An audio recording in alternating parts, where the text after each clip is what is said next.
It's Wednesday morning. லஞ்சுக்கு vegetable biryani தான் prepare பண்ண போகிறேன். எனக்கு வந்து வெஜ் பிரியாணினாலே நான் அதிகமாக எக்ஸ்பெக்ட் பண்ணுறது மீல் மேக்கர் அண்ட் பட்டாணி. கேரட் பீன்ஸ் இருக்கோ இல்லையோ அது இல்லாமல் மோஸ்ட்டாக செய்ய மாட்டாங்க. பட் இது ரெண்டும் இருந்துச்சுன்னா எனக்கு ரொம்ப ரொம்ப பிடிக்கும்.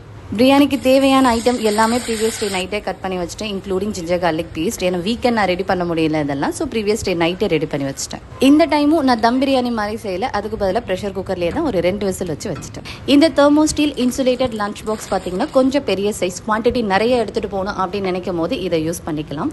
அண்ட் ஆல்சோ சாப்பாடு இதில் வச்சாலும் ரொம்ப நேரம் சூடாகவே இருக்குது, அவ்வளோ சீக்கிரத்தில் ஆறி போகிறதில்ல, ரொம்ப ரொம்ப பட்ஜெட் ஃப்ரெண்ட்லி. ஒரு 2 விசில் மட்டும் நான் வச்சுருந்தேன். ஒரு சிலர் வந்து 1 விசில் வைப்பாங்க, நான் வந்து 2 விசில் வச்சுருந்தேன். இருந்தாலும் பரவாயில்ல, நல்லா உதிரியாகவே வந்திருந்தது. நாங்கள் இப்போவும் ஊர்லேருந்து வாங்கிட்டு வர அந்த பாஸ்மதி ரைஸ் நாங்கள் ட்ரை பண்ணல. இந்த டைம் நாங்கள் வாங்கிட்டும் வரல. ஸோ அதுக்கு பதிலாக பேக்கிங்கில் வர்ற அந்த பாஸ்மதி ரைஸ் தான் ட்ரை பண்ணோம். ரெண்டுத்துக்கும் டேஸ்ட் ரொம்பவே டிஃபர் ஆச்சு. அண்ட் ஆல்சோ பிரியாணினா கண்டிப்பாக முட்டை இருக்கணும்.